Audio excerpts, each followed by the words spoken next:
Hi, I'm Angified. I started Angified Presents. We share the love of music. It has been medicine and therapy. Nothing else worked. It has saved many of us. With mental health, we need to open our eyes. Hurt people hurt people. We ask that you listen, comprehend, and relate with your ears. Form that heart of unity and one. We share on this stage. Statistics, feelings. And ourselves. We stand with the belief to be you, to be heard, and to be original. We all may be different, with opinions and beliefs. At the end of the day, we are all brothers and sisters. We are family. We ask that you join us in a magical journey with artists from around the world. Open your minds, let in the love, and listen with your hearts. We all want a better tomorrow. Be one. Communicate and look out for one another. And then, and only then, will you find the world. We will find peace in all the world. You'll find the world. And you will find in this shining world. He was among us in every boy and girl. Many have been broken, red hearts turn black. Love will melt the ice and turn it back, and you will find the world. You will find the world. You will find the world. And when you find a place called home, where everyone is free to roam, a whole new world, a better place for our children's futures at stake. And you'll find, with music in your soul, laughter in your hearts, together we can grow a better place, with love in us all.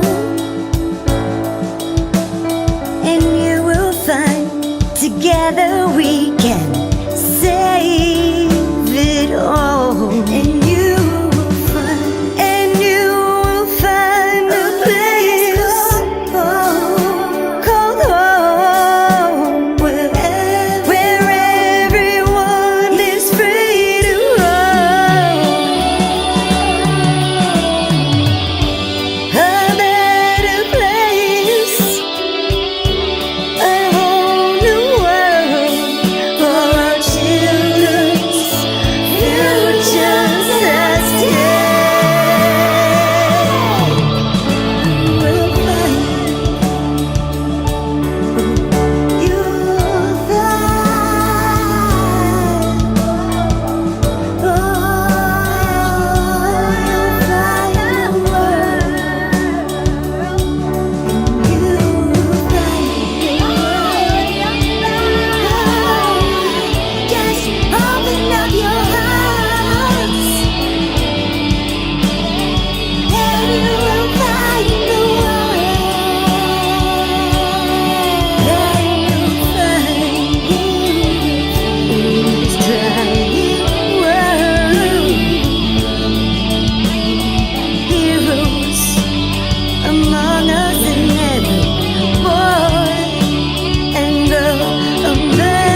Rawr.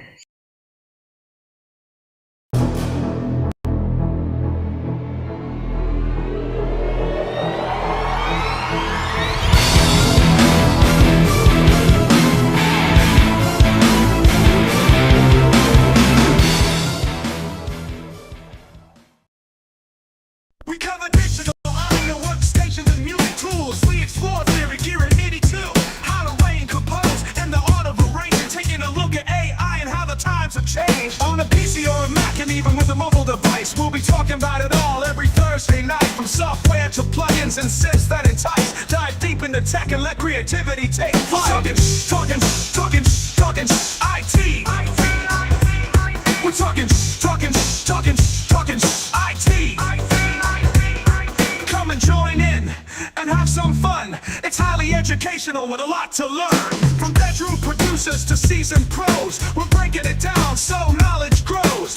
Whether you're a DJ or a beat making wizard, we got the tips and tricks to make your sound sizzle. Mixing and mastering, that's our jam. With the tutorials and tips on how much RAM. Get the best quality from your setup and gear. Tune in every week and lend us your ear. We're talking IT. Come and join in and have some fun. It's highly educational with a lot to learn. We're talking IT. We're talking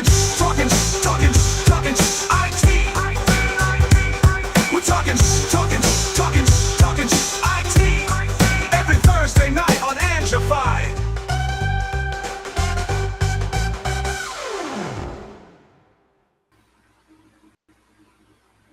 Oh, when the horns kick in, we're ready. That's right. Time once again on a Thursday. Yes, we've had a hell of a news month in the last 30 days. For sure. All kinds of craziness. Yeah, well, the music world is definitely feeling like it's going crazy these days. And we got some IT to talk about. Good stuff. Yes, let's jump to the cave and see the crazy shit that's going on in this world. So, I don't know if you've caught this. I think anybody that likes to go to guitar channels and bass channels definitely can't ignore this right now, because just like the Fender situation that we've seen over the last couple of months, right, this one is making a lot of noise in those communities. And I didn't understand exactly what it was. I just kept seeing like all these different guitarists and channels that we follow start saying Diodario bad, and I just kind of skimmed over things, not realizing what it was all about. But it turns out it's tied to AI, and it's an interesting situation, and it has definitely pissed off a lot of people who have been long time users of these strings. We were talking about it in the Zoom actually last night, and I had a couple of guitarists in there, and they were none of them were familiar with what was going on, but they were like, "Oh, I love these strings. I'm not going to stop using these." But after you hear some of this, you might have some thoughts on. I've known some of the luthiers that I've brought my guitars and basses to, who had complete bulk stock of Diodario, because I was the one string that they used all the time. So they just if somebody didn't have a preference of what they wanted on their guitar, they were getting Diodario. He just had piles of them, and they probably weren't complaining. Yeah, not at all. They were what I started with, for sure. My buddy switched to, I think, DR Tights at one point, and I know other people went to, they were using Ernie Ball, Mammoths, and Slinkies, and all that kind of thing. Yeah, and those are popular too. I mean, thank God that it's not like all these companies. Otherwise, nobody would have any strings. Yeah, and that's the thing. Also, when it comes to whether it's boycotting companies or whether it's not giving business to companies, I understand there are reasons to move your business elsewhere, and there are important reasons too. I also saw some of the videos that were talking about this, but I didn't actually get into any of them. So it's good that we're checking it out. Flip me. Where's what? Damn it, Restream. It's right on over there. Hold on, I'm what? Mm-hmm. I told you they changed shit again. New updates, right? Yeah, I'm trying to flip myself. That's what usually works. It used to be easy. Mirror my video. It's gone. They don't like it anymore. One reason Okay. for OBS. I've got something to complain about, Restream. All right. Well, I guess I'll be looking this way until I figure it out. But How about we just do this? No. We need to do. I'll find it. But to start, we're going to take a look at the Dario situation. I think anybody out there who plays an electric stringed instrument at least wants to know about it. I'm with you. I don't like the boycotting kind of approach, but without good reason. That's people are going to have feelings about it. Right. And another thing that just totally blew my mind, and again, these things we're seeing like guitar company scandals, and come to find out that the HandPan is in jeopardy of its existence I at the saw something moment. about that too, and I was like, that just sounds odd. Yes, and this one's really important. It's it's made to inform people about the situation, and it's a bigger situation than you might think. But yeah, the original inventor of the handpan is kind of going the like Fender route with the Stratocaster's approach, and we're talking about an instrument that has really become beloved for a lot of people, and there's a ton of them out there. How this situation's going to unfold like this year, it's going to be interesting to watch. Yeah. This one, Malt Martin Music, and Malt Martin is going to help to deliver it, but you're going to see a lot of handpan advocates in this video. It's a really important one. Yeah. And then when I started going down the handpan rabbit hole, you know me, I'm like, is there a MIDI one out there? Because I do have an awesome handpan VST, which sounds incredible. Nice. But the thing about playing the handpan, like it's that physical approach that I really want to be able to experience, and it's not the same trying to do it in MIDI. But if there's a MIDI handpan that I can trigger it, really want to look at those options. How large of a touch pad surface do you have available anywhere? Like for me, for example, I have one of those little drawing pads. So it's not huge, but I mean it's a drawing pad like this. But something like that, if you could like program different zones to be like different sounds, you could get that same physical feeling to it. Also, the things that have the pads, like the ones that the keyboards with the little pads on them. Like I have the Axiom over there, so you do the finger drumming on the pads, you can get a good feel. And that's what I thought at first, like if I use the pads to do it. But the appeal to me with that it's that circular chromatic layout, shape, and I want to be able to use the palms of my hands, and like good hand panning has techniques and things, and if I'm dealing with pads, especially if they're not circular, you kind of lose the appeal of the instrument. Right, and that's where it comes down to. If it comes down to the lawsuit, and it does come down to the shape, the exact shape of the instrument, or if it's just the idea of the instrument, because it is a simplistic instrument in terms of there's not a lot of moving parts in a handpan, right? So it's it's just the way it was made, the way it's cut. That's what makes the notes the way they are, and once it's set, it's set. It's not the kind of thing that has to be I would imagine it's not the kind of thing that has to be tweaked and adjusted all the time. Yeah, what it exists, and it goes to the debate we had when it came to the Fender Strat conversation and shape, especially when you're talking standard shapes for instruments.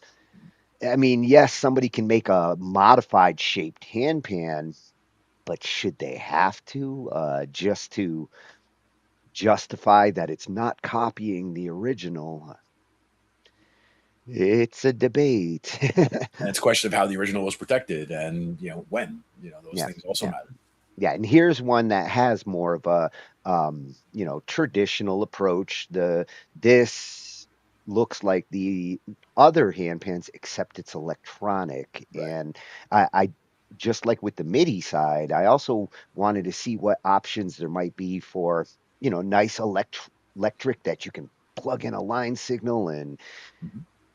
possibly have some like sound banks to play around with. Yeah, that'd be cool. Yeah, so 65 drums is going to be showing us one of those. Mhm. It's the Neotone Mutant electronic hand pan. So I was like, okay, I'm not scared of mutants. It really does look like a little alien spaceship, though. Although this one might feel like a mutant when you see it.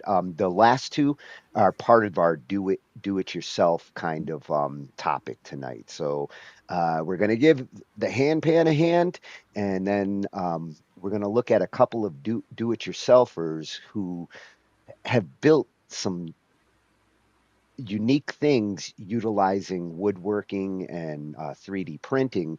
And Matthias Krantz built a transformer ukulele guitar, Nice. and the mentality and the engineering behind this and the next one, it's inspiring to see creative thinking on instrument design. Mhm. Yeah. And I like the ukulele and the idea that you could transform it into a guitar mid performance. Yeah. That's the tricky part to me is how do you go from 4 strings to 6? But we will find out. Yeah, you're gonna have to watch to see. And for the last one, Dovetail, this one is really impressive for multiple reasons. He used a 3D printer to build this. This isn't just like building a keyboard, it's not like the plastic kind of keyboard approach that he's doing here. When you see the thought put into the key design itself, Mhm. he's thinking like a piano and dealing with the hammer striking kind of approach, Right, right. which I was like, wow, I want one of these just to see if that approach accomplishes that feeling like you're sitting at an upright. Nice. Yeah. And I mean, I've been going down a big 3D printing rabbit hole for the last couple of months, and Yeah. like something like this would totally justify I can build a piano. Oh, yeah.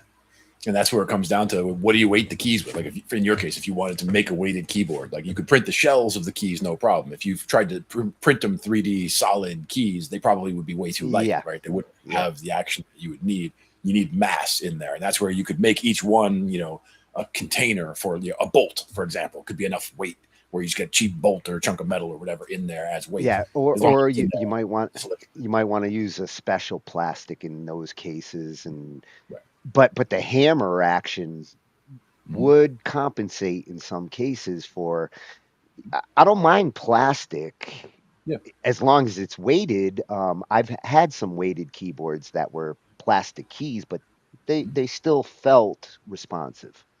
That's the whole thing is when you rest the weight of your hand on the keys, that should feel, you should be able to feel that difference. Like the whole Yeah. point of the weighted keys is that, it's not just a little plastic, blah, blah, blah. It's like you feel yourself sink into them so that you can play quietly when you need to, and you can play loud when you need to. Yeah, I want to be able to express. For sure. So to start, we're going to express our feelings about this after we watch. But the feelings going on with this situation, definitely there's some people out there who are outraged, and our music channel is full of a bunch of guitarists complaining about this situation right now. Yeah. So let's see And all about the situation with Didario. this one's coming from at music dash 4 dash miles. We went there for our guitar night a couple months ago. Yep. And yeah, he covers all things guitar. And with this one, and he did cover the Fender stuff too. Great coverage there. And with this one, he gives the best explanation I've found for the Diodario situation. There's a ton of other videos out there. They're a little bit longer, a little more in detail, but he covers why there's a scandal right now with these Diodario strings. Let's check it out. And I hope they don't kill the company in the process. That would be drastic, but I think the company's going to need to at least own up to what they did.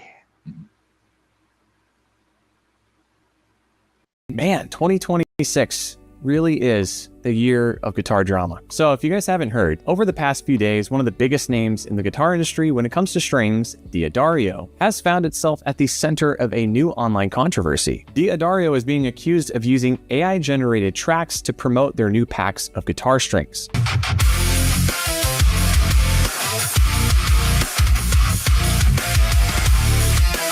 And what started as a few comments from producers and notable creators online criticizing that demo pretty much cascaded into a full-blown controversy online. Now, before I get into it, I want to make one thing very clear. I don't think AI should ever replace a human. And I've experimented with AI a lot on my channel. I just did a full deep dive into how you can use it when you're producing music. So let's talk about what happened here. A few days ago, Diodario posted a new video featuring an 8-string guitar, a really heavy gent track promoting their new strings. And almost immediately, musicians, producers, notable content creators were criticizing the track, asking, hey, what prompt did you use for this? Because it sounded extremely AI generated, overcompressed, overproduced, didn't sound like a normal human created it. And at this point, if you're a musician who's experimented with Suno and other AI music building tools, it has a very signature sound when it comes to the final mix it produces for you, especially with cymbals and guitar tone. Now, after receiving those comments, Diodario responded and said, hey, this is not AI. They stood by the video, and we thought that would be the end of it. But instead, things escalated. They created another video showing a bunch of tracks. I think they're using Logic or some other DAW, proving, hey, this was a human-made track. Here's the proof. Now, there's some great videos of people breaking it down, proving that the two videos do not line up, that there is drift in the tempo, which is something that Suno AI is well known for. So things are looking really fishy for Diodario. And I completely understand why people are having questions. Because if that video, the behind the scenes performance, was faked to try to save face, the biggest issue I'm having here is transparency. And let me show you what I mean when it comes to generating tracks with Suno, because there's a huge difference between AI-assisted production and AI-generated music. So here I have Suno open, and basically you just go here, click create. I'm gonna go ahead and just go simple, and I'm just gonna type in a simple prompt that I prepped. Modern gent track with low-tuned guitars, aggressive drums, and polished modern mix. And then I'm just gonna put 8-string, because I know it was an 8-string in that video that everyone's talking about. And then click create. The wild thing is it takes like 45 seconds to create it for you. And let's just take a listen. Already you can hear the compression in there.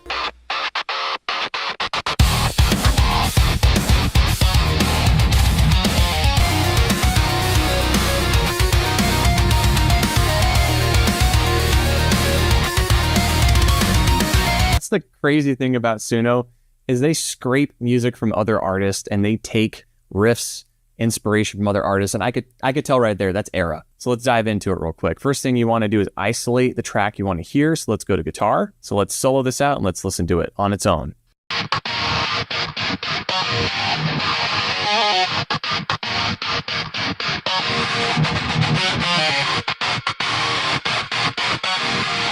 Sounds like garbage, right? Now let's listen to the drums. Those sound better. The drums actually sound really good. This sounds better than the track Diodario posted.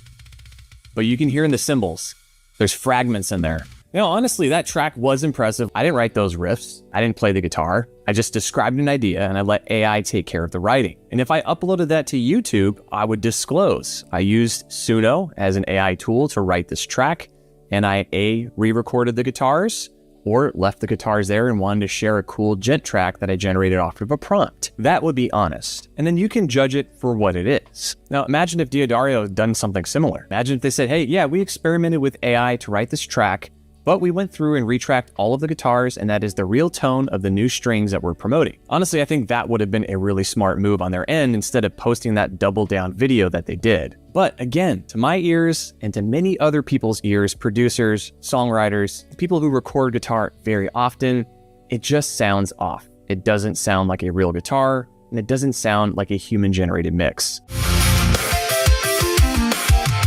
And here's what really confuses me. This is Diodario we're talking about. It's one of the biggest names in guitar strings. They have relationships with world-class artists. They have a huge following on Instagram and other social networks. If they wanted a killer 30-second to 1-minute demo demonstrating their 8-string brand new packs that they're selling, they could have had one of their artists record it, or someone on Instagram, or paid someone online. It makes this whole situation feel so unnecessary. And at the end of the day, whether AI was used or not, the conversation is shifting towards trust with larger brands. Once people start questioning your credibility, every future piece of content is going to be put under scrutiny. So the question isn't whether AI is being used in production. The question is, how honest are we going to be about its use? If you have an idea, you write the music, you have the lyrics, or if you have a demo that's almost done, but you just can't write that second verse and you bounce it off AI like a producer, that's a tool. But if AI creates the entire piece from a single prompt and you promote it as your own, that's something completely different. Just tell people what they're listening to. It's not that hard. And that's the thing about musicians. We investigate things. We don't just buy products. We invest in brands. We want to trust those brands. Like we saw with Fender recently, you do not want to lose the trust of the public who support you. And the most important thing moving forward is going to be transparency, because that builds trust. But that's just my opinion. I want to hear yours. Do you think companies should disclose when they're using AI in their marketing? Does it matter to you? Or do you think this whole controversy has just been blown out of proportion? Let me know in the comments below. If you guys want to check out my deep dive into AI music creation and a deeper discussion about the ethics of AI and where you should draw the line as a musician, I'm going to have that video linked below and up here. I'd love for you guys to check that out. And if you're into guitar content and you want to see more, be sure to subscribe to Music for Miles, hit the bell notification so you don't miss out on future videos, and I'll see you on the next one.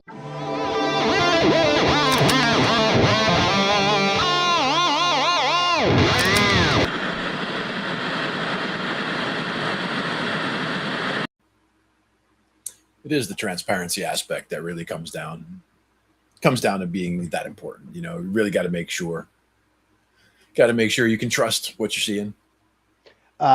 Truth in advertising has been a big thing for as long as advertisements have been out there with television and now with the internet. And he's right. Just like Fender has learned about losing your reputation with certain actions here, it kind of doesn't make any sense. His point that they could have easily gotten some great guitarist to happily endorse that, and that's way more effective than what I would see there is, it almost seems like, rather than going that route, that would take steps, and you would have to then contact the artist, and there'd be, you have to pay the artist something for doing it, and, reciprocal over time and all that. There are financial reasons to do it this way instead of paying an artist to do it, but that doesn't make it right to do it that way necessarily. But it is one of those things that, there can be an argument made for it. But if somebody just, showed up to their boss in the marketing department and said, hey boss, look what I did, and they showed up with, this song, it was AI generated, or whether they talk about it being AI generated or not, they come up with this piece and they say, yeah, let's do this and share. But they don't realize that people can hear that a lot. And, doubling down though, that's one thing. Again, if they did in fact, use AI to generate it and then say, no, we didn't use AI and here's the real track, as proof, that's kind of, I don't like that at all. Yes. Transparency is one thing, deliberately, distorting things that way would be a problem to me. Yeah, I think that is the biggest complaint that you're seeing from it wasn't the initial news of this. It was the way they handled it. And a lot of these guitarists, they're like, I'm not stupid. You're not fooling me with this explanation, and you know right now, like musicians are listening to everything and judging whether they feel like they're hearing AI or not. Doesn't matter if it actually is AI or not. Right now, Yeah. you got a lot of people who don't trust anything they're hearing at the moment.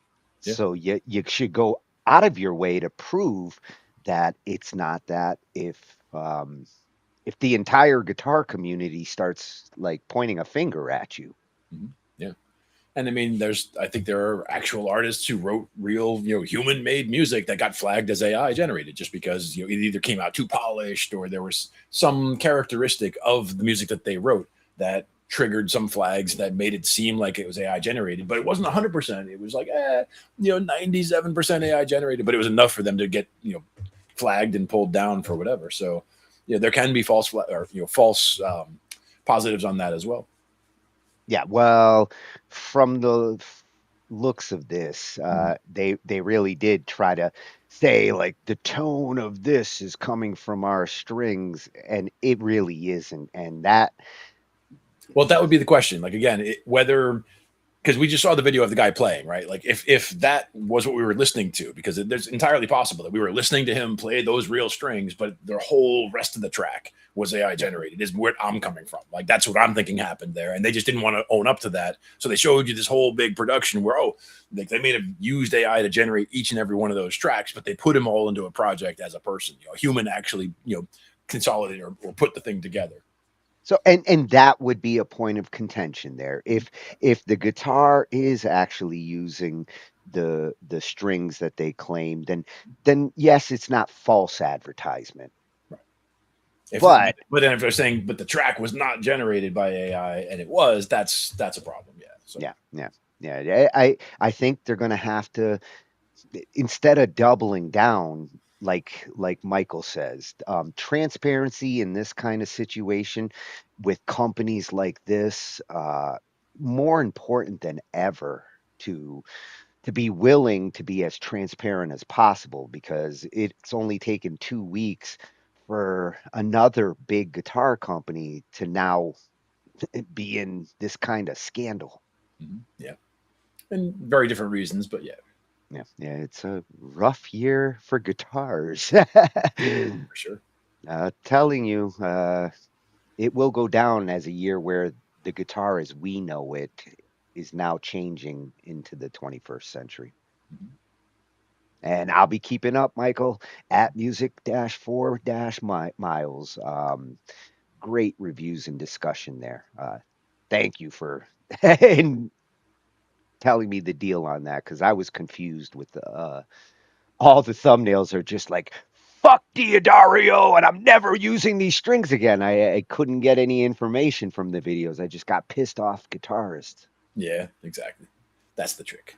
No. I like my news to actually have the details. Very much a fan of that. And this is another one where the details really important. And let's bring up the channels, because this is one of those dual channels. And Malty Martin, and he's got two channels. One for the music at Malt Martin Music, and this is where you can hear some great hand panning and learn how to approach them. And at Malt Martin, this is his home base. Thank God you didn't lose your channel. Oh, and by the way, everyone, I'm back. I am Tony Dumont again. But at Malt Martin and at Malt Martin Music um, is going to give us a very important message here on the future of handpans. And this Swedish lawsuit, just like with the Fender one that started in Germany, but now we're talking international repercussions. Even if you don't play one of these instruments, this is important as a musician to see what's going on with some instruments in court cases. that are going on out there. Yeah, I mean, we could be going down a slippery slope here. So, I mean, it's good to pay attention, because all of a sudden it could be like, what do you mean I can't go buy a HandPan somewhere? What do you mean they're illegal? Like, what are you talking about? And like, that's, it can blindside you like that. Well, and imagine if you're one of the companies that's been making them, and just like the guitar companies that were told, you need to destroy your inventory. Yeah, it's like, fuck you. Why don't you come down here and destroy my inventory? I won't make any more, but I'm not destroying what I've made. Exactly. Let's I'll see. be pissed about not making any more either. Yeah. Let's see what the situation is here. Imagine a world where handpans no longer exist. A day when it becomes illegal to build, sell, or even play a handpan. A day where the sound that touched so many hearts simply fades away. That day may come sooner than we think. Right now, the HandPan is under serious legal attack in the court of Bern in Switzerland. For years, Panart, the creators of the original hang, have been aggressively pursuing handpan builders and sellers around the world, filing lawsuits, seizing instruments, freezing bank accounts, and even involving the police. Their goal? To claim copyright ownership over the essential functional elements of the handpan. And to stop its creation and distribution altogether. If they win, this will set a precedent, allowing them to sue makers individually, destroy instruments, and shut down handpan businesses entirely. But the handpan community is standing strong. Over the past 5 years, a non-profit organization, HandPan Community United, HCU, has been defending this beautiful instrument in court. Protecting the right to create, share, and play the handpan freely. Now a crucial decision is approaching. One that could determine the very future of the instrument. To keep fighting, we need your help. Without sufficient funding, we cannot continue this essential legal defense. So how can you help? First, you can donate to support the legal costs of this case at hcu.global. 2. Share this message to raise awareness. Flood the socials with love and music. Tell your friends and family and everyone who loves the handpan too. 3. Sign up to our mailing list to stay tuned and get all news regarding the case. So let's come together as a global community. Makers, players and listeners. To protect the sound that unites us. Let's ensure the handpan remains free to create, to play and inspire generations to come. Together, we can save the handpan. Go to hcu.global and donate now. Hi everyone, my name is Ralf van den Boer and I am the founder of Ayase Instruments. I'm also an integral part of the HCU, the HandPan Community United. 12 years ago, I started to play and make these incredible instruments. It has been an amazing journey where, together with many other makers all over the world, we developed the HandPan further to where it is today. We were free to create for many years and were in peaceful contact with Panart. They even told me that they were happy I found my own material. Until 5 years ago, when it all changed, and they clearly just wanted us to stop building handpans at all. They seized many instruments in my workshop, and their request to the court is that they are all destroyed by a third party, which is then paid by us. This will be a real nightmare coming true. To prevent this from happening and to be able to build these beautiful instruments for generations to come, we have been defending ourselves in court for the last 5 years. And now we are at a crucial moment where we need more funds to be able to protect ourselves. Please share this message and donate to our campaign. Thank you.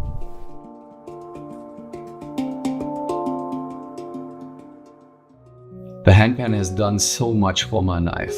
I just love the community and how this one instrument can bring so many people together at festivals, gatherings, concerts. And the community is thriving. The community is so beautiful and I love seeing everyone come together and play music. It's so nourishing and it's so inspiring that we can all create this music together. And what a jam it is to bring 2 handpans together or more and see the spark of fire that ignites from that.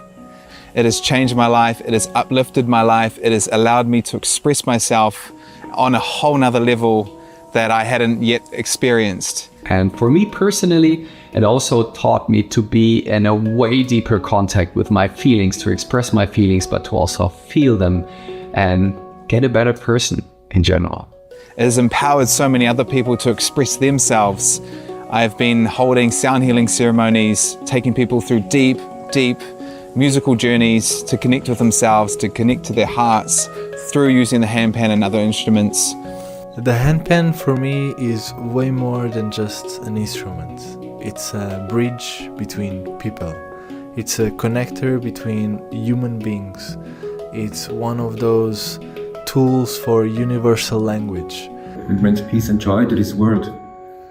So for so many souls, so many hearts, so many humans to be connected to music, connected to themselves. And yeah, it's a door opener in many ways, a door opener to musicality, to the hearts, to the souls, to the connection. This instrument is so much more than just an instrument. It's the basis for friendships and encounters. I have met the father of my beautiful son in a handpan festival, and I cannot even imagine that in the future those festivals won't be allowed anymore. The handpan means family. It literally means the closest people I've got in my life. Without the handpan and the events evolving around handpans, I might have never met my wife, who I met at Hangout UK. My daughters might never have been born. And some of the people I call the closest friends I know, I've met through this instrument, through the community that evolved around this instrument in the last 2 decades. So I'm eternally grateful for the development of the hang and for the further development of handpans and for all the people involved in this. I couldn't imagine my life without it. It's such a big integral part. And without it, my life would be definitely at a big loss. I am in awe of this instrument, and it has just enriched my life to levels I can't even express. It is such a beautiful gift to my life. I'm so deeply grateful to IASA Instruments, Zephyr Handpans, Satya Sound Sculptures, all the makers out there doing the beautiful, beautiful, beautiful creations. And yeah, may the handpan live on. Much love. Don't take the handpan away from us. It means so much for so many people, and it means the world to me. So let's do this.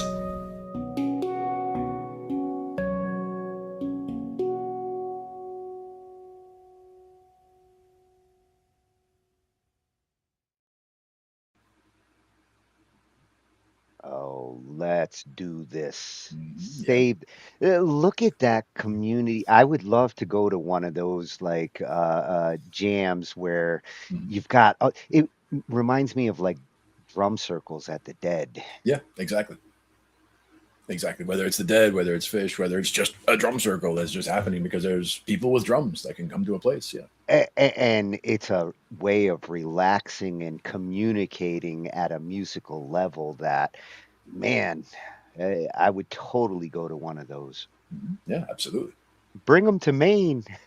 Yeah. It's a little bit out of the way for some people, but that's okay. Yeah, I'm sure there's some hand panners here. Oh, yeah, for sure. I'm going to be one. Nice. Yeah, sit out in the field. Yep. At Malt Martin Music, very important message there. Thank you. We are sharing it. I'm behind you guys. This is an instrument that better not disappear. It's very therapeutic. Exactly. It also, it kind of reminds me, the sound a little bit reminds me of a kalimba also as another kind of an instrument where you're just, getting very certain tones, very specific tones. And it's got that sound that you recognize when you hear it. And it's so naturally orientated that it's not as complicated as these damn keys. Exactly. I don't know what the notes are, but I mean, my guess would be you've got a root, you've got an octave, you've either got the 7 diatonic tones, or you've got all 12 chromatic notes, and you're working your way around there. My guess is that it's diatonic, so that you probably have like a C handpan or a D handpan or whatever in terms of what key it's in, or they might always be in the same key. I'm really unsure. I would have to. I'd think it'd be like the harmonicas, and that's what I thought. Yeah, and you notice in some of them, one of the guys was playing a double one where like you could play under and you can play over, and damn, that would be cool. Yeah. I was thinking that if the under might even just be like kind of like hitting on an acoustic guitar where you go like a thump, like thump, thump. Yeah. It's just the same all the way around, but it's just another, a low bass note or something. That's what I would assume there, unless you see the same, individual circles on the bottom as well, because then those would probably be additional notes. Yeah. Well, if you want to hear more inspiration there, at Malt Martin Music and also at Malt Martin, here you get to hear some jams. Definitely going to be going back to listen. Yeah, and as you mentioned with the drum circles, I mean, it is since it is so many people playing at one time, you're thinking, it's not one person just soloing over everything else. It's kind of everyone is contributing to the sound that everyone is hearing. So you're adding what you're feeling. Everybody gets into the vibe. Exactly.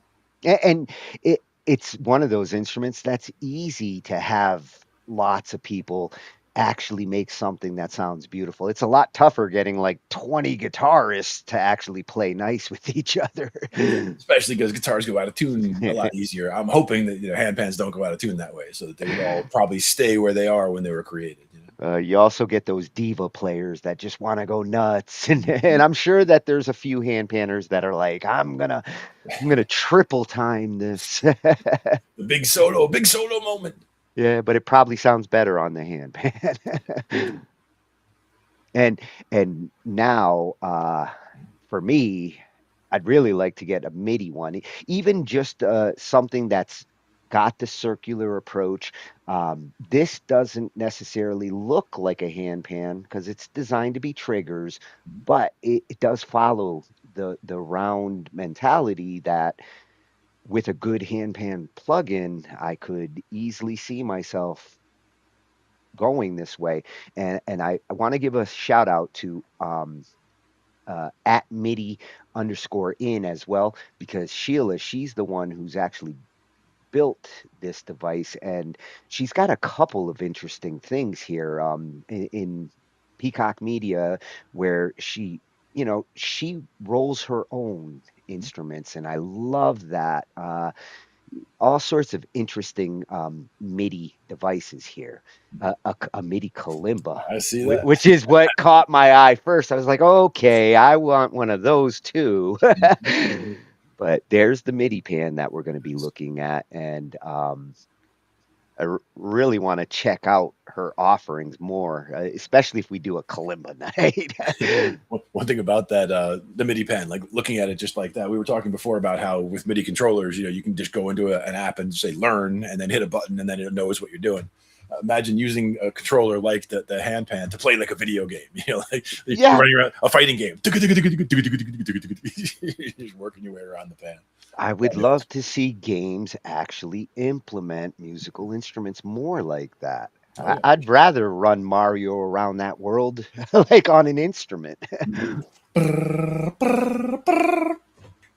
So this one's coming from at Music Miscellany. Since 2006, this channel's been dedicated to his hobbies, music and otherwise. And damn, you're a trooper. 2006. I didn't start till 2009. Oh yeah, he's got all sorts of different journeys. Yeah, we love these channels. And I needed to get this one in here because I need to know a MIDI option.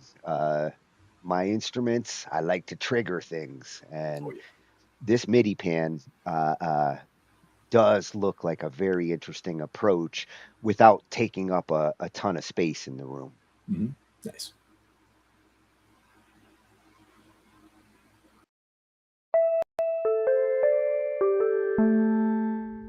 Well, howdy folks, welcome back to my channel. If you're a subscriber, you might recognize this. It's the MIDI kalimba. I've done a couple videos about this. It's effectively a reimagining of the kalimba in a digital formatter as a MIDI controller. Well, the lady who created this, Shiela, she also sent me this right here, and this is the MidiPan. And as the name sort of states, it's kind of similar. In fact, it's very, very similar, but it's more in the layout of a handpan or a steel tongue drum. So you can see there are more notes. and the shape is different, but you can see like the IO is the same, the reset button on the bottom and such, the controls on the side, like it's very, very much the same design, just with a different sort of playing surface. Now, while you'd think, hey, it's probably going to play exactly the same, I actually found out that that's not true. It's actually quite different. And I think it's because this one sort of invites you to set it down and play it like this, you know, more like you would a traditional steel tongue drum. You can hold it and do this kind of a thing. But this one, just because the pads are so much closer together, it's kind of natural to hold like this. So they actually feel quite different when you play them. But let me just show you that here real quick. So since this uses the micro USB, or is this mini USB, no, micro, I don't remember, whichever. Let me go ahead and plug it in. We can see it boot up here, and we can see the exact same menus we saw on the MIDI Kalimba. It's currently in the A minor pentatonic scale, set to the velocity, auto, channel 2, etc.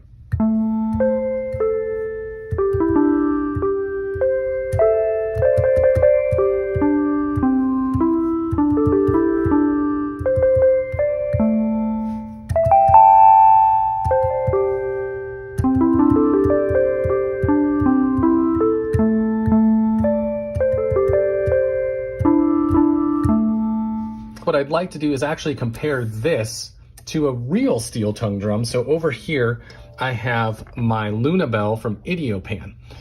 And also one of the reasons that I'm using this one is because it's the smallest steel tongue drum that I have. So it fits well on the screen, but also it has a built-in pickup. So I can grab a cable here, plug it in, and then we can get a direct signal into the DAW, which will just kind of help with the recording here.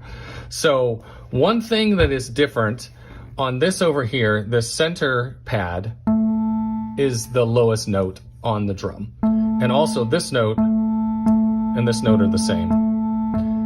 And that confused me a little bit at first, but I actually made a suggestion to Shiela. I'm like, it might be kind of cool if you could customize this note. You could make it the root like it is now. You could make it the root an octave lower. You could make it the root an octave higher, maybe a fifth an octave lower, or whatever, you know, just have some changes there. That might be a cool feature to add for the future.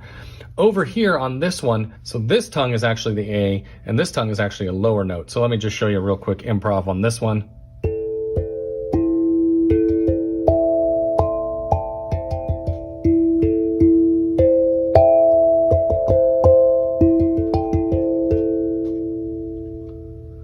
So one thing that you notice that's very different on the steel tongue drum, if you put your finger down and don't really pick it up, you don't get a lot of sound. It's really about that release. You know, when you pick your finger up is when you get the sound.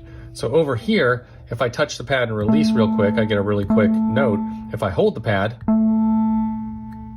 it sustains a little longer. Now it's going to depend on the patch, of course, whether or not it has sustain built into it, but we certainly get like a longer note compared to something like that, whereas we don't get that on the traditional steel tongue drum. Now another difference, of course, this is a MIDI controller, so it doesn't make any actual sounds on its own. So, you know, it's not an acoustic instrument, where this is an acoustic instrument. Yes, I'm using it as an electric instrument here, but I can just as easily play it and get tones out of it, so I can take it out in the woods or something like that and play it. Well, I actually realized you can do the same thing with this. Okay, now to demonstrate what I'm talking about, I have the MidiPan here, and this is my iPad running Alchemy. I'm gonna go ahead and plug in the cable so they are connected, and it should power up over here. There we go. And the sounds you're gonna hear are coming from the speakers inside the iPad. It isn't direct audio, but you should get the idea.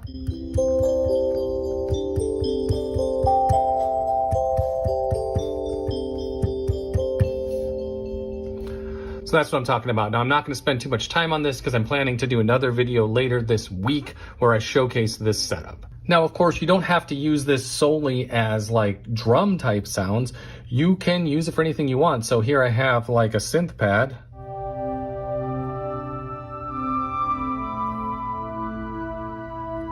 And of course, you can change the key, the octave, all of that very easily. So let's go up to a B. Let's come over here to our octave and go down to the third octave. And let's come down here and let's do a Phrygian scale.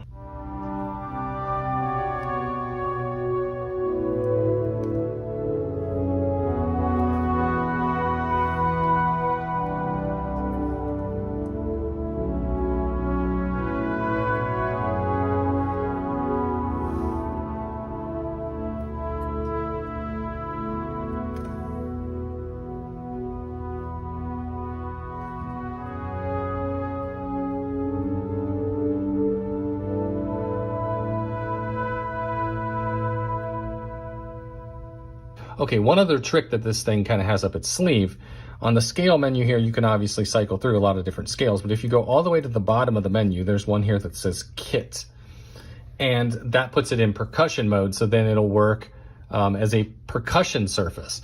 So if you pick a drum kit patch on your DAW,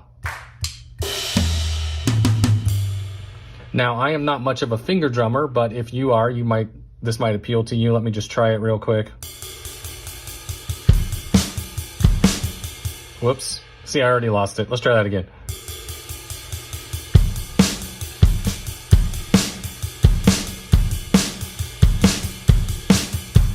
Okay, I'm not a finger drummer, guys, but you get the picture.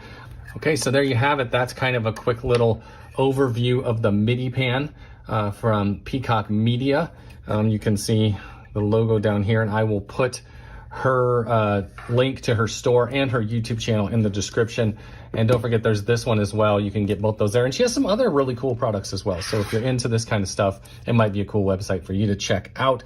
But I really thank Shiela for sending these to me to help collaborate on. I think that's really awesome when these small manufacturers do that and actually try to get opinions on it. And she said, you know, you play actual steel tongue drum like this, so you might be a good one to provide feedback. So, but if you are curious on these, they are available on her website. And again, that link is in the description. Thanks for tuning in today. If you like this video, please give it a thumbs up for me.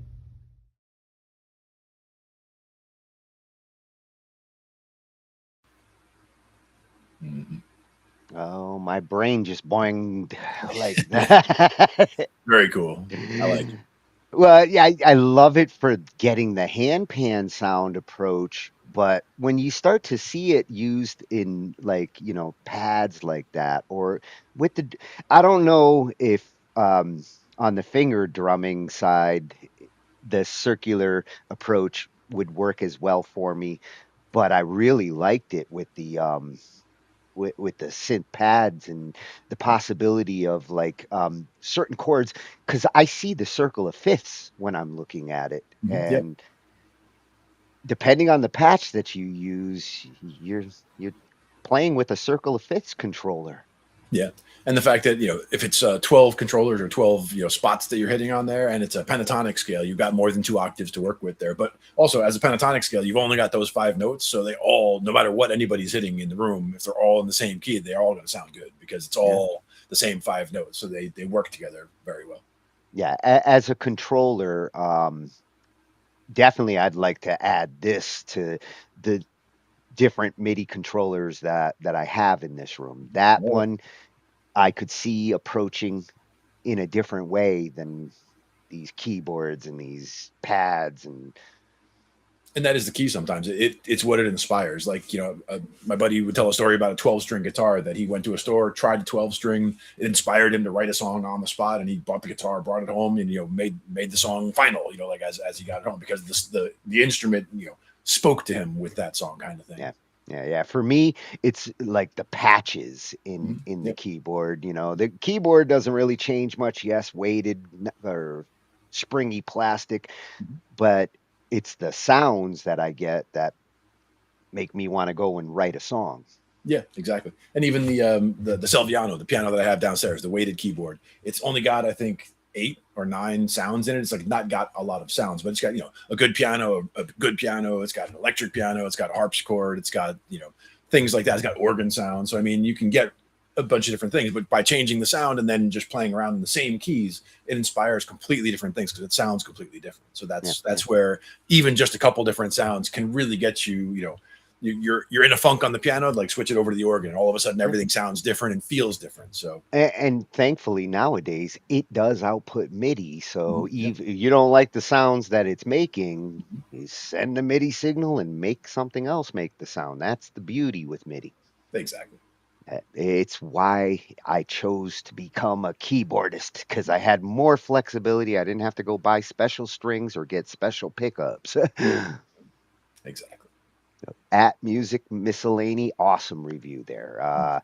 Definitely going to be checking out Shiela's offerings. That kalimba is on my radar. Nice. Yeah, and that Sheila, she's got at MIDI_in to show off the different things she builds. I love her MIDI imagination. Peacockmedia.software. That's where you can see some of the things that she's built. And Can't find the instrument you're looking for? Build it. yes, and make them MIDI. Even if the people don't use that MIDI, I will. Indeed. And this one's coming from not a freshie for us. We've been to 65 drums, on our last drum night. And look, oh man, it covers every kind of. There's a new Alesis drum, electric drum. I almost included that because they've got Zildjian cymbals now. And that was the game changer. We looked at the fact that the Zildjian going into the electronic cymbals market was like, okay, that is a key. Smartest move Alesis made there. I mean, I'm sure it's not as cheap, like it's not the entry level ones that are $300-400, but you pay more for those Zildjian cymbals. It might actually be worth the upgrade. Yeah. But here at 65 drums, we're going to be looking at the Neotone Mutant electronic handpan. And an electronic handpan in itself is also, especially if you getting out there and playing live and you need to amplify, that's kind of better than having to mic them. Oh yeah. And the one that the guy had, the little tiny green one there that had the pickup built in, that's pretty solid too. Acoustic electric. Yeah. Well, this one feels like an acoustic to me, seeing the wood and stuff, but them pads feel like they're electric. Yeah, that's the thing, is you would definitely not be getting the appropriate acoustic sounds off of that as you're hitting it. Yeah. If you don't have it electrified. Well, he is a handpan enthusiast and a drum enthusiast all around, and he's going to take this through a run. Nice. A lot of it comes down to how bouncy it is, how the feel is, how responsive, how much it feels like a real handpan as opposed to, feeling like a mush or whatever, and how responsive it is to the different, how hard you're hitting it.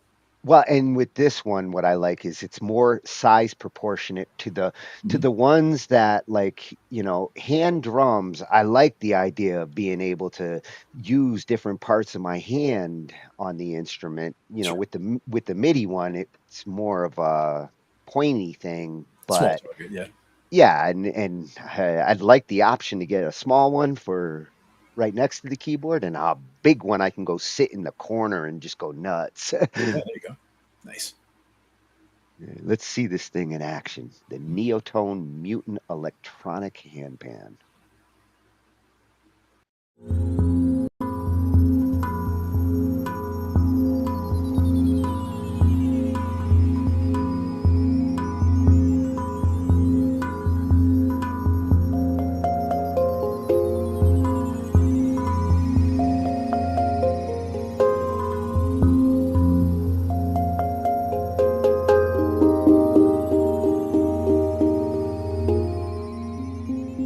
Welcome back, my name's Justin.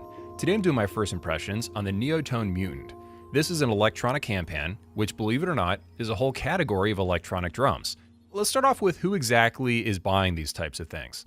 The company says that people buy electronic handpans to play live because you get a direct audio output from the right and left outs instead of relying on a magnetic pickup system or a bass that amplifies it for you. Also, this can come in handy when you're recording things. You can record audio and MIDI at the same time. And speaking of MIDI, this allows you to use it as an electronic multipad if you want. You can trigger whatever sounds from whatever plugin you want, or you can rely on the built-in HandPan samples, which are incredibly detailed. And something important to note about HandPans is that you're playing musical notes. It's kind of in the ballpark range of like a xylophone or something, where yes, it's a percussion instrument, but you're playing songs, you're playing notes, and there's a scale. With an electronic handpan, you can change that scale in between songs to fit the song, instead of changing all the songs to fit the scale of the handpan that you're playing. And that's another advantage of this electronic version. But obviously, this is still a very niche instrument. I'm not trying to pretend that everyone should, go out and buy one right now. By the end of this video, or even right now, you'll already know if you're the target audience of this, okay? This is definitely for people who love HandPans and want an electronic version for the various benefits that it has. But it's definitely gonna have a small target demographic that really likes it. But first, today's video is brought to you by eDrum Center. If you're shopping for an electronic drum set, or extra cymbals, or even stands, hardware to hold it up, eDrum Center is the place to check out. They're a great drum store based in Tennessee that just focus on electronic drums, so they really know their stuff. They can answer your questions, they sell a ton of brands, and I've got a small discount link to them in the description below.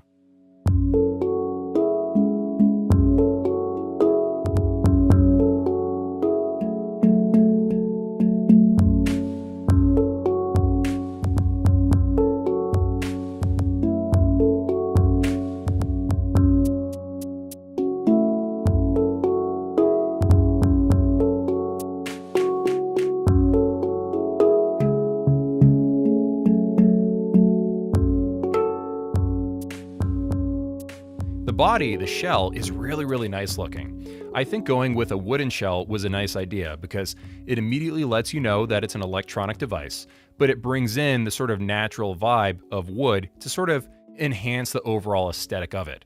Apparently these are handmade in Hungary, and it takes a while. They're only making 250 of them a year, and they're trying to ramp up production. Now the next question is, how does this compare to the overall dimensions of an acoustic HandPan? I'm not an expert here, but I was taking a look at the dimensions of other HandPans that show up roughly in the ballpark pricing of this, and it looks like Neotone is going to be a little bit less tall because it doesn't need to be. It's a little bit lighter, and it's not quite as large. You're not getting a sacrifice in playability. This didn't feel cramped to me at all, but what it does is give you portability. So that's the shell, but what are the actual zones made of? I asked the company, and they said it was some sort of fabric material. To me, they reminded me of the feeling of felt. It's definitely very soft, and it doesn't have quite the resistance, the drag that a rubber zone would have. It definitely feels premium. I like the material that they went with. And I was asking what kind of sensors that the individual pads use. I was thinking that he would probably say FSR. That's what one of the competitors uses, and generally that's how you can get positional sensing on this kind of form factor. But no, they're using something called spring gauge sensors. So there are 11 pads on this thing. The top 2 are called ding and dome, and they're physically separated from each other. And there's 9 around the edge. On the Mutant version of the Neotone, which is what we're playing here, you can get 2 distinct musical notes within each of those 9 pads. The company calls them tone fields, not zones. And each of the pads has positional sensing. And this allows you to play different sounds if you hit the center, the vertical shoulder, horizontal shoulder, and the space between the center and the shoulder. From what I can tell, you don't get distinct MIDI notes from these areas. You're just getting a single MIDI note per tone field, but the built-in sounds do take advantage of this positional sensing, and so you're getting tons of individually different samples depending on where you're playing. The pads can also sense pressure, you can do open hits, you can do mute hits, and it has overtones as well. The really surprising thing about the device is that you can actually play on the wooden shell too. I think they're called body hits, and there are multiple zones of the wooden shell. The only disclaimers when it comes to the shell, though, is that it's not quite as sensitive as the legit zones for obvious reasons. And also, you can't play precisely at the same time on the shell as you do the legit zones. There has to be a slight, 30 millisecond gap, so you can tap back and forth relatively quickly, but you can't play simultaneous hits on the shell and also one of the zones. So combining all that sensor technology with the fact that they've also recorded roughly 1,000 to 1,500 samples per individual, instrument means that this plays really well and you get a ton of sonic variation. Also, the latency is very low, roughly 5 milliseconds, which is about what a Roland module has, just slightly higher. You're not going to feel this. So now let's talk about the interface. It's basically invisible because there's no buttons or anything. There's just like a tiny little screen that tells you the battery level, the hertz, and like the scale that you're on. To actually do things, there's 2 basic ways. The first is to memorize some shortcuts. So if you press a certain pad for a certain number of seconds, you can start a recording or change the scale. But the more comprehensive way to get all the different settings is to pair this over to your phone or your computer via connecting it to Wi-Fi.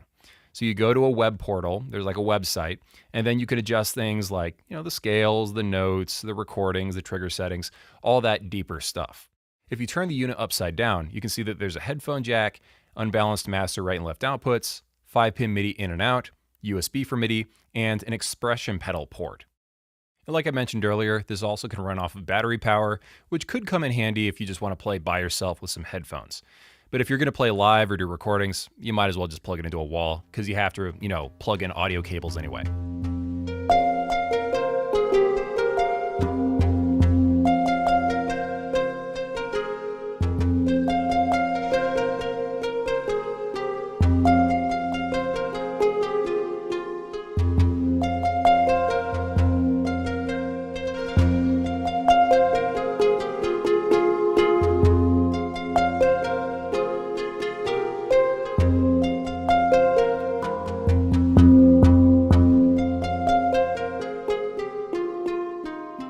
So now let's talk about pricing and the competitors out there, because Neotone is just one of about 3 companies, 3 competitors that I'm currently aware of that make this kind of device. So this is very expensive, 3,749 euros, and that's for the Mutant version. If you want to buy the baseline model, the Neotone 1, that costs 2,898 euros. Obviously, I'm not putting this in dollars because these are not made to be sold in Sweetwater or Guitar Center. You will have to import them as far as I can tell. So anyway, yeah, they're expensive, but at least they do come with a backpack, so that's something.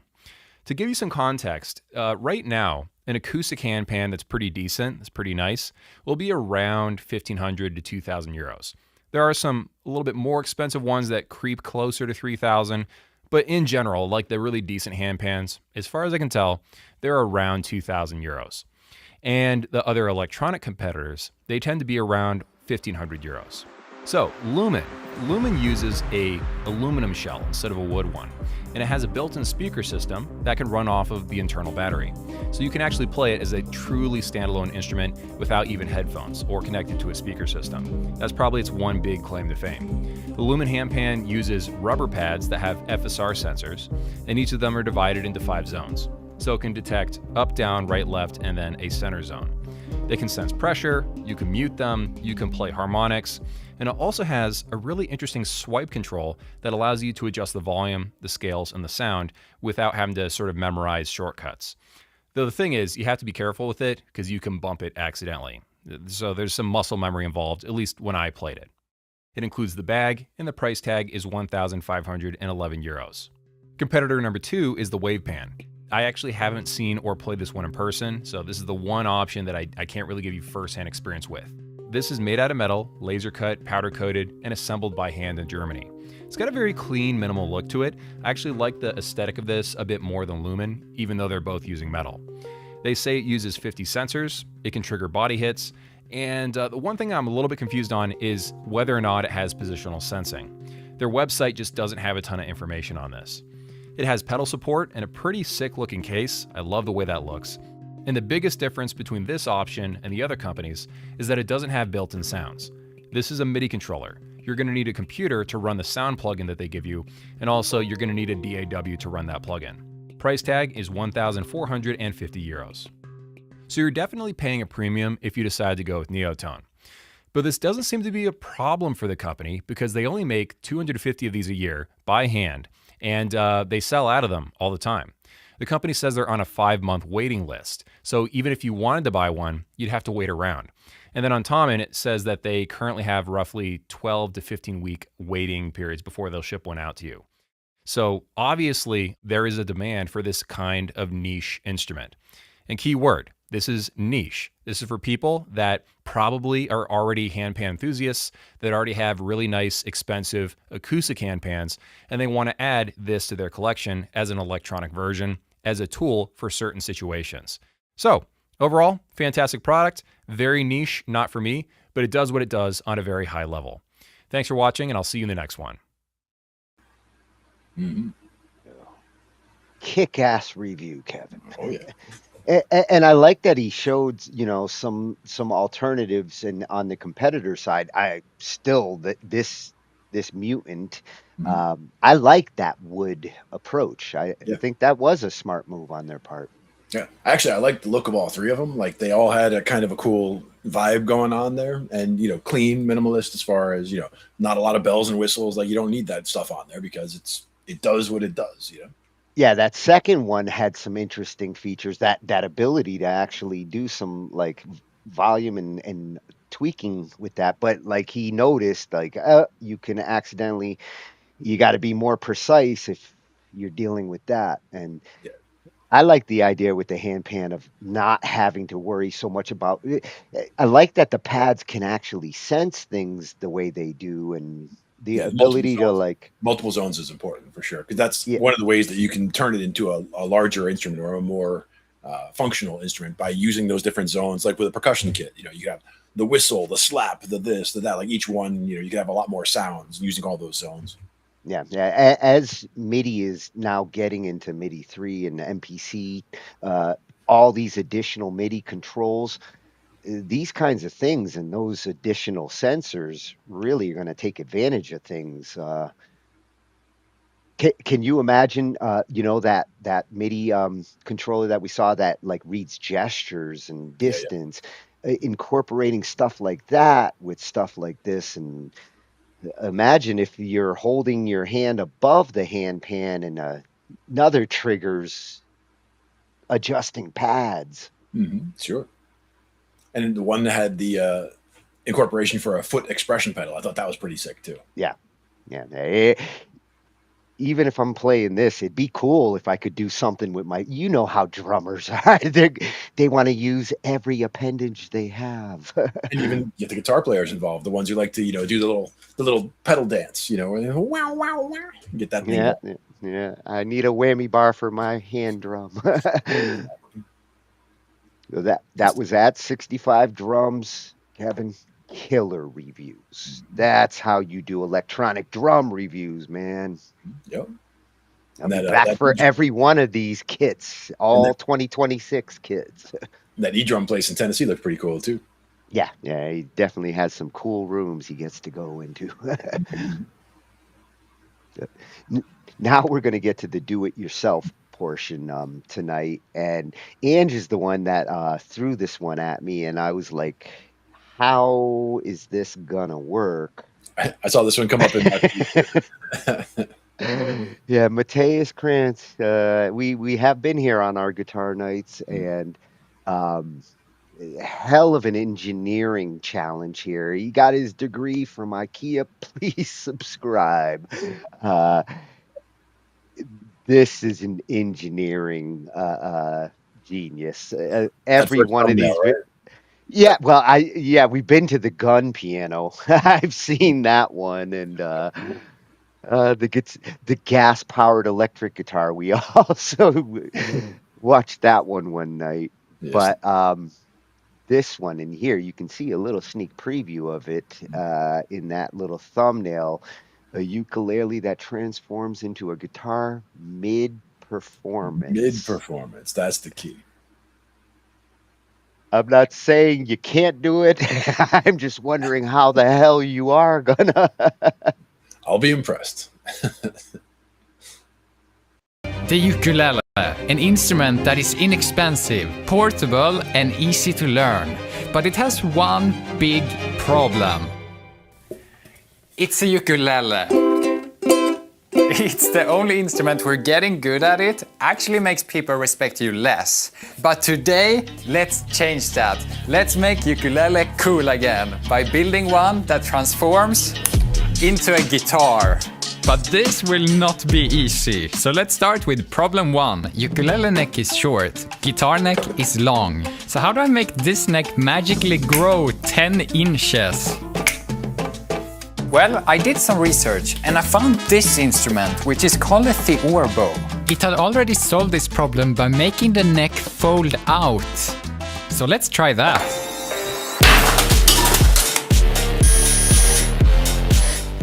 But there was a huge problem with this idea. Okay, so in guitar form it's pretty good, but as a ukulele, it's completely unplayable. I mean, there's literally half a guitar neck where you're supposed to hold your hand. So what I needed wasn't a neck that folded. I needed a neck that completely disappeared until I pulled it out. Kinda like this. Such a simple but genius design where each section just slides into the next one. So all I had to do now was to steal it.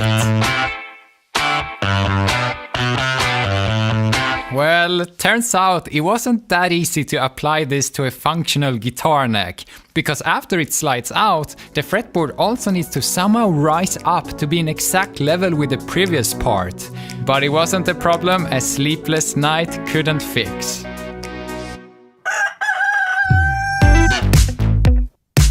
Let's see if it works in real life. I'm playing this lame ukulele, such a short neck, but then...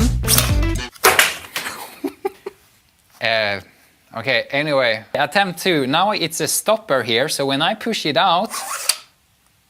Wow, that's perfect. This was an engineering marvel. Until I put strings on it. How can it be so bad? It bends like crazy. Anyway, I will go kill myself. Making it extend was one thing, but making it extend so it can handle 80 pounds of string tension was another. And no matter how much I tried, I couldn't find the solution myself. So I reached out to a material scientist, Adam D'Amato. How's it going? I mean, the big challenge is maintaining tension between both states. Yeah, I'm pretty sure there's a way we can pull it off. First, he added a steel core. Then, he redesigned the moving parts, so when the neck was fully extended, they all snapped together and reinforced each other. And the result? Wow! But let's put some strings on it for the real test. Oh my god, it feels almost like a real guitar neck. It doesn't bend at all. Okay, let's try it.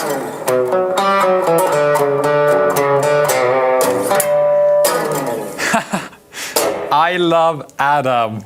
Wow. And something else I love is the sponsor of this video, Chime, America's #1 choice for banking. Why? Because it actually helps you save money, and you can get up to a $350 bonus, but more on that later. Building this guitar has been a grind, and just when I thought I was done spending money, I realized that I needed to buy this super expensive robotic guitar tuner. Fortunately, Chime's roundup feature has helped me save up money here and there every time I make a purchase. Like this $259 energy drink. Chime rounded up to $3 and put the leftover into savings. 41 cents doesn't sound like much though, but throughout this project I needed a lot of these. So here it is, partly paid by Chime's roundups. But this is not the only way Chime helps me grow my money. For example, their high yield savings account lets you earn a 3.75% APY, which is 9 times the national average savings rate. And right now Chime is offering up to a $350 bonus to anyone who signs up to a Chime checking account through my link. So click the link in the description or scan the QR code on screen to get your up to $350 and 3.75% APY with Chime. I finally had a working transforming neck. So let me introduce problem 2, the strings. If I put strings on it in ukulele form, it's stuck like this forever. These strings do not stretch a millimeter. But if I instead put them when it's in guitar form, this will happen. My first idea was to use rubber bands as strings. And it was promising. But then I realized that playing a guitar with rubber bands is almost worse than just playing the ukulele. But then I thought, what if I keep the real strings and instead build something that reels them out and back in? Kind of like a fishing reel. We can pull it out and we can reel it back in. The concept was there, so version 2 of this idea let the guitar do this reeling itself. When it extends, this rope feeds out more string. When it retracts, the rope winds it back again. And the transformation now worked amazingly. Okay.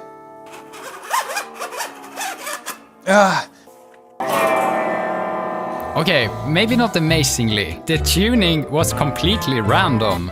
Every time it changed form, it became something new. It was like guitar tuning roulette.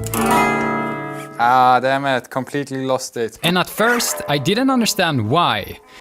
Until I realized that this rope must be stretching. Which was a pretty huge issue because the tuning entirely depended on the rope not doing that. My solution? find a rope that doesn't do that.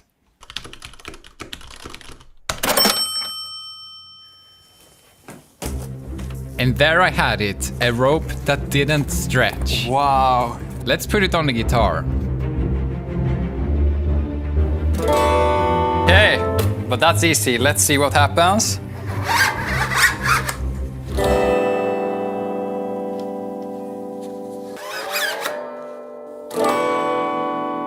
Wow, I think it's working. I was now wielding the power of a rope that doesn't stretch.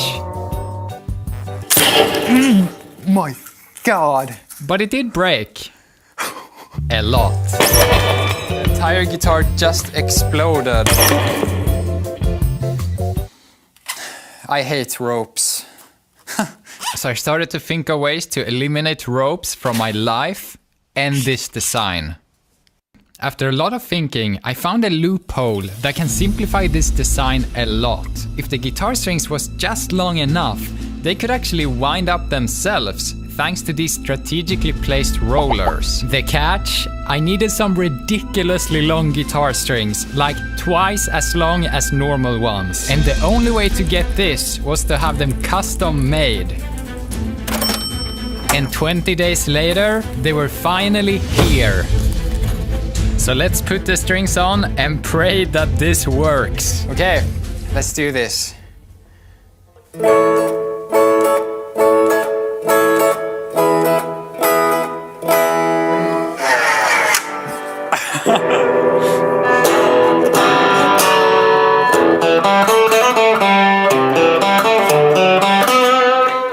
I can't believe this works. I had finally solved the impossible string problem.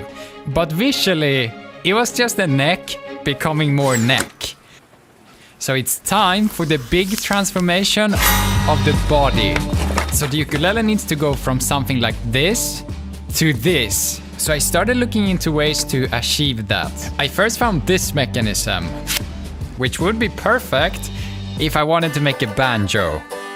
But to create a convincing guitar, this body cannot expand symmetrically. Every section had to move a different distance at a different angle. So instead of this being one simple problem, I had 6 annoying ones. But I had to start somewhere, so I started on this section. And my first design looked kind of perfect. But surprise, surprise, in real life it didn't work at all. But second attempt, surprise again, it kept getting stuck. But finally, the third attempt actually was working. It's so satisfying. Oh, 90% of the time. But with this success, I felt confident going into the other sections. But I shouldn't have. Because the more shit I added to the design, the more shitty it worked. What? And eventually I had added so much things that had to move that it couldn't move at all. Come on. You can do it.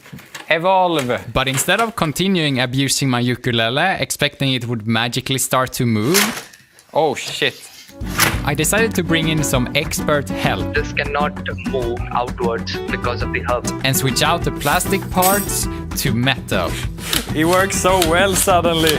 And after 2 days of just assembling hundreds of parts, it was time to try version 2.0. Imagine you go to a guitar lesson and they're like, why do you have a ukulele? It's a guitar lesson. And you're like, what do you mean? It really feels like a full-size guitar even. Now the functional skeleton of the ukulele was completed. But if we just dress it up and expand, it doesn't really look that good. Yet. So I reached out to my designer Shervin, and after a lot of iterations, we came up with a design that will take this transformation to a whole other level. So let's put these plates on, because it's finally time for the official performance.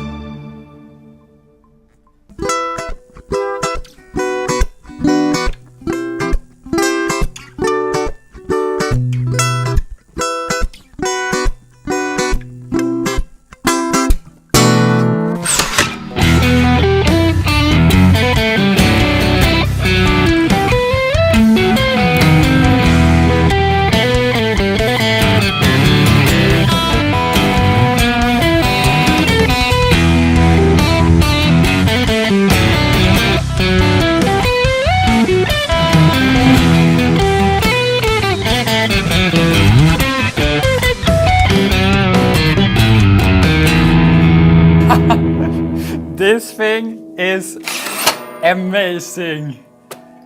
And now, when it perfectly fits in my backpack, let's bring this out in public to see if I finally succeeded making the first ever cool ukulele. I instantly started performing on the street. And at first, I don't think people understood why I was playing such a lame instrument. Until...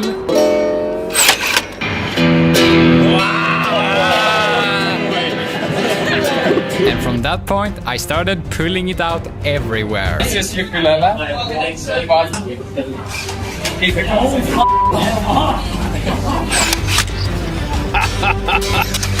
for the first time in history, I was gaining respect from playing a ukulele. But the ultimate success would be to get this thing on stage in front of a live audience. So I convinced the guitarist of a band to bring this up on his next performance.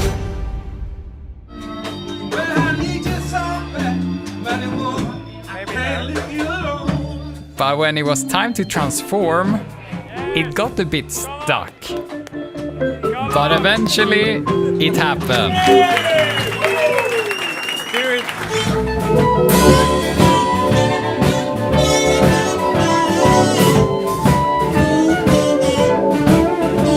And there we had it, the first ever ukulele performance that an audience actually enjoyed.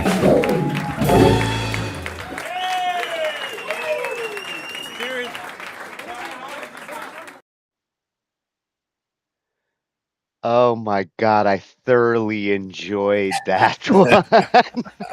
Just the entire process, you know, and the iterations and, you know, the failures along the way. I mean, all that is part of the journey, right? I want to hang with you, Mateus. You are an engineering genius on all levels. Yeah, a lot of different possibilities for the solutions there, and a lot of different roads that he went down to try to get that solved. Going to aluminum parts, definitely better than the plastic. The yeah, the 3D prints at the beginning is like, oh, the pressure's not going to hold on that for sure. Yeah. And this is where good metal work knowledge is as important as like the plastic nowadays is easy to deal with if you got the right equipment. Yeah, for sure. And having to go with a rope that doesn't stretch. My first thought there was, you know, we got these metal strings on the thing. Why don't we use a metal wire instead of a rope in the back? I mean, that would have been my first thought. Would be, you know, using something metallic at that point. And I'm sure he might have thought of that, but just you saw what happened with the snapping on the strings. Like it would have to be, you know, 6 times as big as the fattest guitar string, basically, because the fattest guitar string is, you know, pulling pressure already, and then you're going to have 6 strings, and granted they're pulling different amounts of pressure, but it's a lot of pressure when you add it all up. Well, and a cost for something like that might be a lot more expensive than this miracle rope. Yeah. I do love the fact that he had a concept at the start and he saw it through to completion, even through, you know, having to consult multiple experts and completely change direction several times. I mean, he was seeing that project through. Well, he's definitely consulting some good engineers there. Where he ran into the problems where he had to consult, these were the body shifting. Mm-hmm. That's some complex shit. Yeah. And that first mechanism he found, I mean, that's exactly what he wanted. You know, that was the right mechanism for the right job. It's just it needed to tailor it slightly. Yeah. He could see it in his head and like, how do I get it from here to there functionally? And all different angles and different distances they had to travel. So everything had to make itself complex, right? Yeah. My favorite part was seeing the crowd reaction, especially when he was in the park and like, oh, somebody playing a ukulele. Yeah, you don't tend to get a lot of impact there, but if you do that, every head turns. Out of nowhere. Scott, you just missed it. We saw a ukulele transform into a guitar. And it looked like that right there. Yeah, like this little one. Mateus, that kicked ass. I love your experiments. Great mind. Yes, indeed. And when you see the design there, that was some serious engineering to convert like that. Why I really like this one is the builder is thinking like a piano, not like a traditional keyboard. And I would love to be able to print myself a piano. Sure.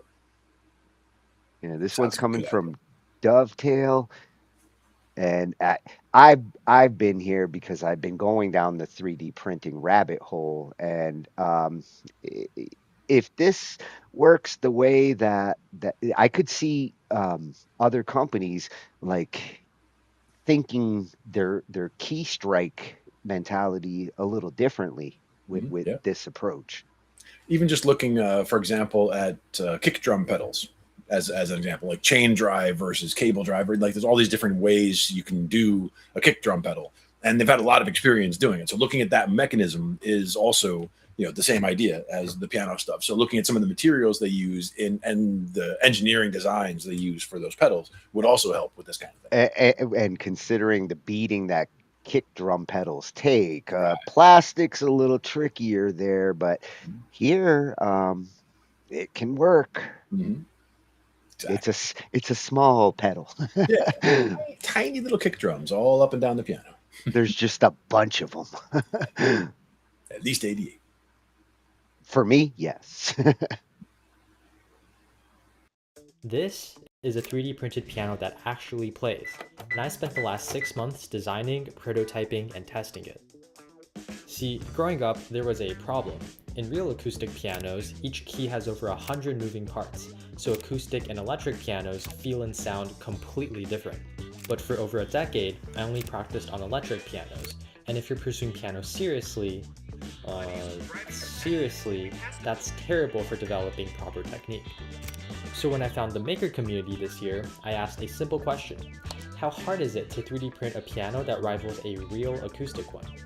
But to answer that question, we first have to solve a deceptively simple problem. 3D printing a piano key.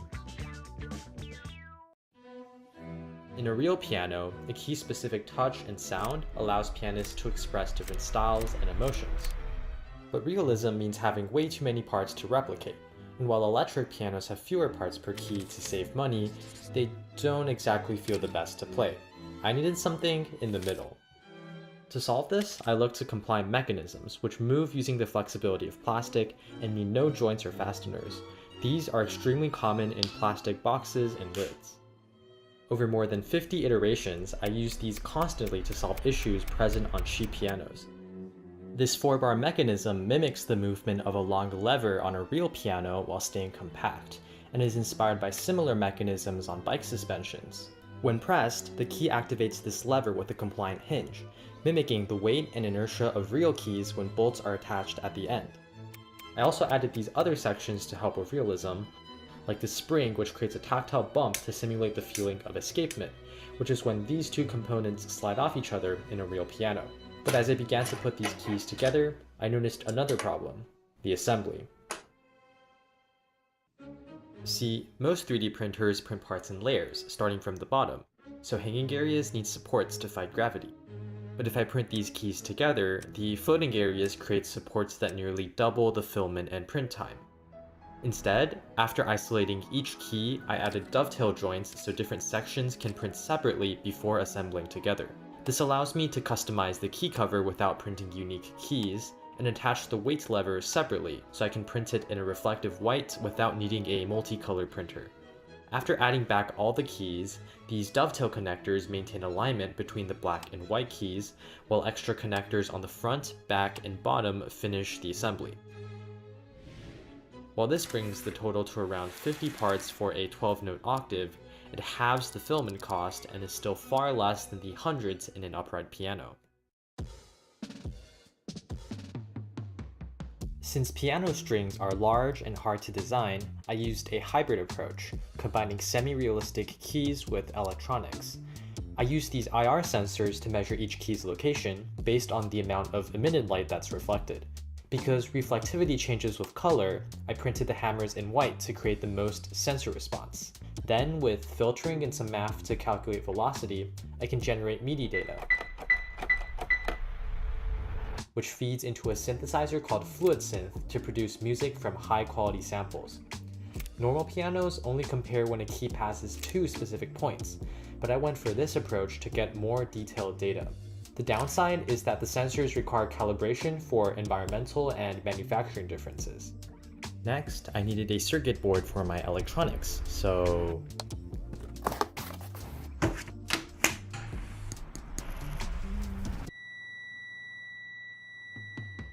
this is a custom circuit board I designed to operate the piano's 60 sensors. Instead of ordering a board the length of a piano, which would be quite expensive, the board is modular. With these connectors, you can daisy chain the signals and power, with some boards acting as peripherals and one as the central board, complete with a Pico for MIDI conversion and a place to connect USB-C power. Using 2 layers of multiplexers, one at the board level and one at the sensor level, signals from other boards can be routed to the central board with only a few wires. Thanks to this modularity, the Pico can service up to 128 sensor inputs across 8 boards, and you can even solder on these connectors to add a pedal or control knob.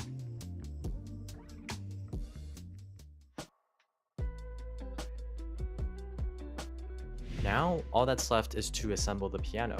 For this build, I printed 60 keys across 5 octaves, costing 800 grams of filament and taking 41 hours to print.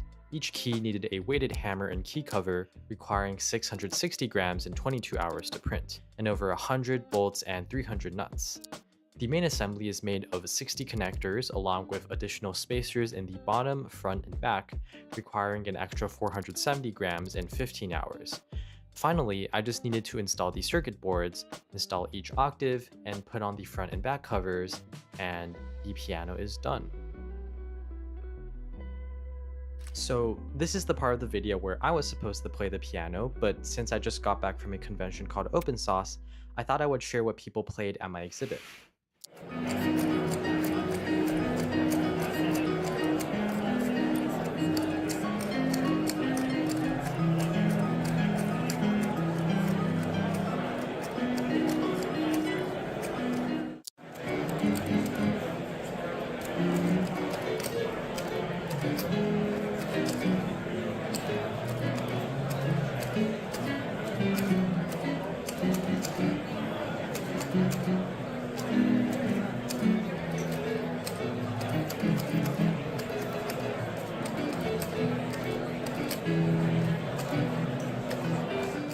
And probably my favorite clip is of Alan Becker playing my piano.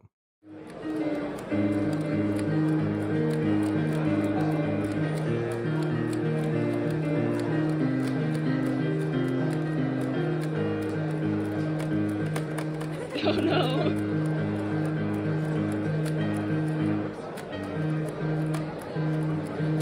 Girl, this key. Okay, whatever. While most people liked the feeling of the keys better than their electric pianos at home, That feels pretty good. You got that crunchiness of the 3D print, and it's got the weight is exactly right. it's pretty obvious from that clip that there are still many issues. Yeah, it's hard to feel. Yeah, it's a little hard to play. Yeah. The reliability of these sensors and keys likely means I need to print in PETG and use Hall effect sensors instead of IR ones. And since this is a first prototype, there are many areas I intend to improve, likely in a future video on this channel. Over the last 7 months, this project has consumed close to 1,000 hours of my time since I've had to learn almost everything from scratch. While the piano is still far from perfect, I'm still immensely grateful. Grateful that I had the opportunity to pursue such an ambitious project, grateful that my work excited so many people at Open Sauce, and grateful that I now get to share this work with you. Making these videos takes an unfathomable amount of time, so if you'd like to support my journey of learning everything from scratch, be sure to subscribe. But for now, I've got to get to my next project, so...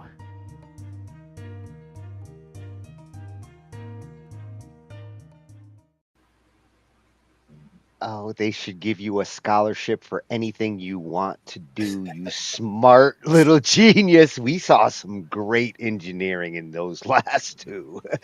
And again, the iterative approach and seeing like all the different phases that the design goes through and all that. And Open Sauce, awesome place. I mean, I've seen a couple of videos about that recently, and I'm definitely going to have to start getting into that. Yeah, they're getting the future generation of geniuses to build smarter, more efficient, using the tools that you have nowadays.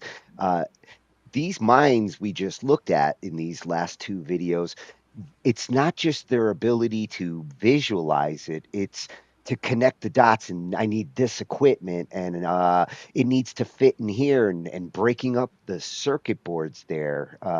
Smart move. Yeah, absolutely. Because I mean, one big old board. I mean, that's also a problem. Just shipping. You're not going to break on the way there and all that. I mean, The best thing about the approach he took is he was just as much creative on the design build. Like, it's got to do what I want it to do, but he was also cost conscientious and efficient on material, because when you're 3D printing, it's not the printer that ends up being the most expensive thing. It's, oops, I fucked up on that one. There's a $20 mistake.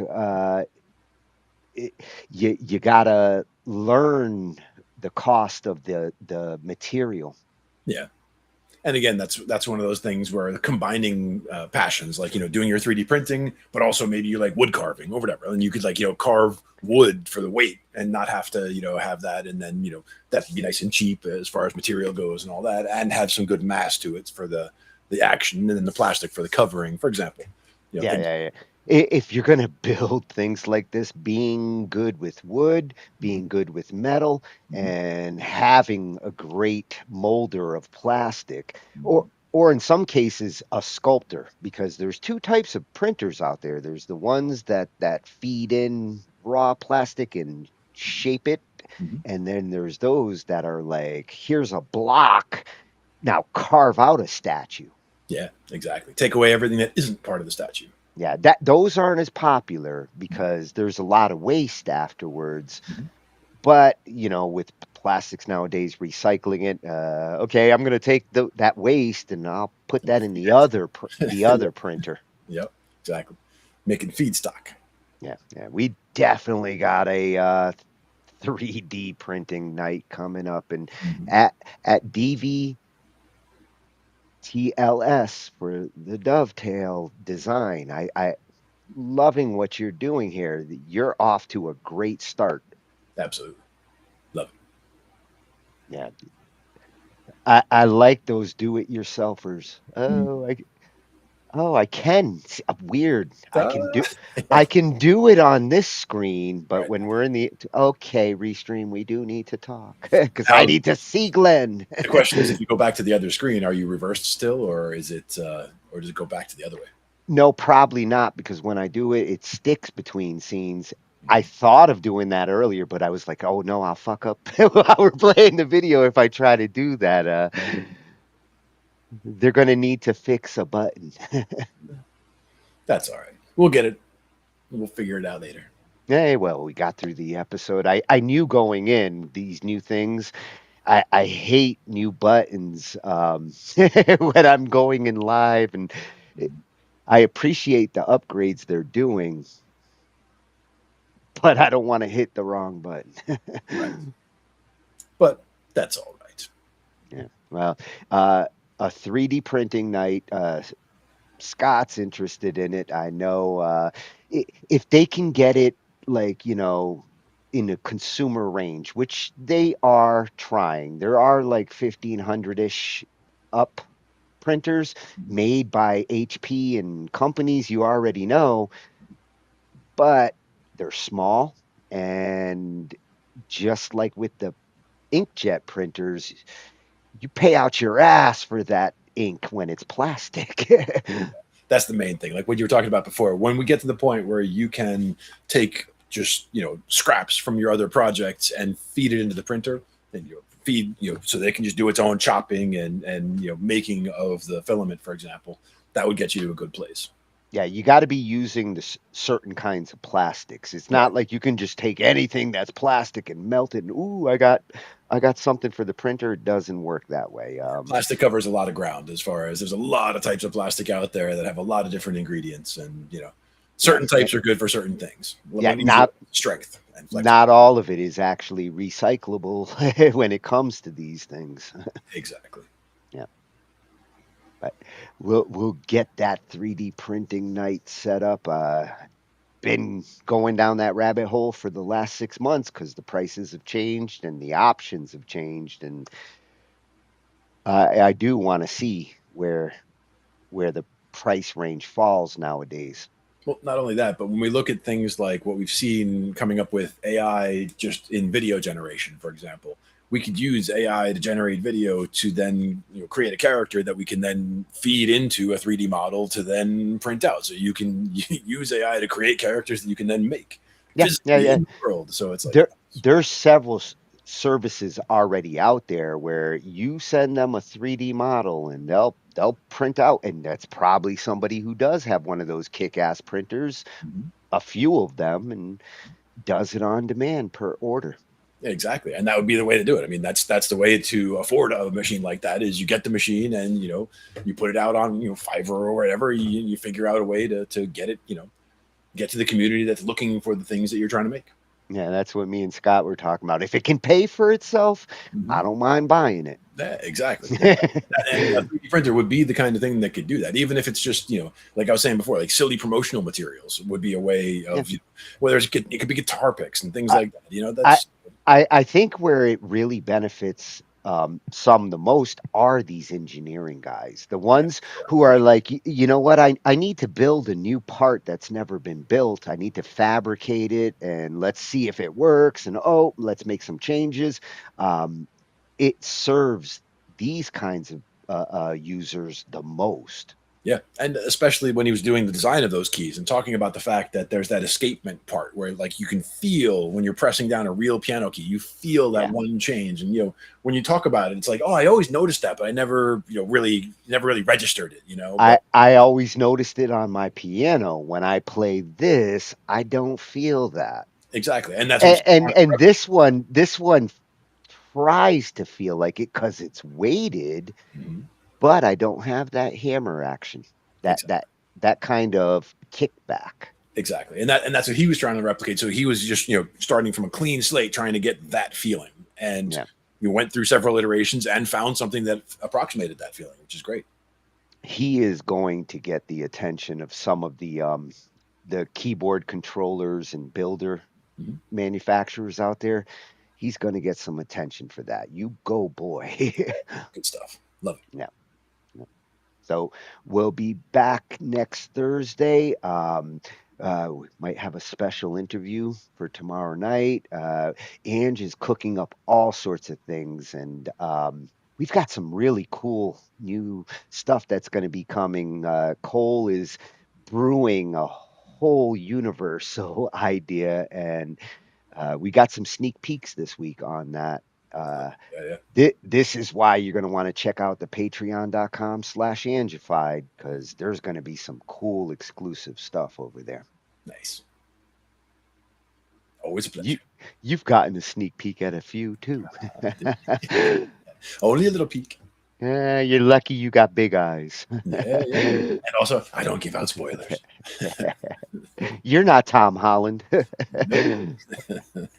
Not getting it out of me. Yeah. Good night, everyone. Take care. We cover digital audio workstations and music tools. We explore theory, gear, and MIDI too.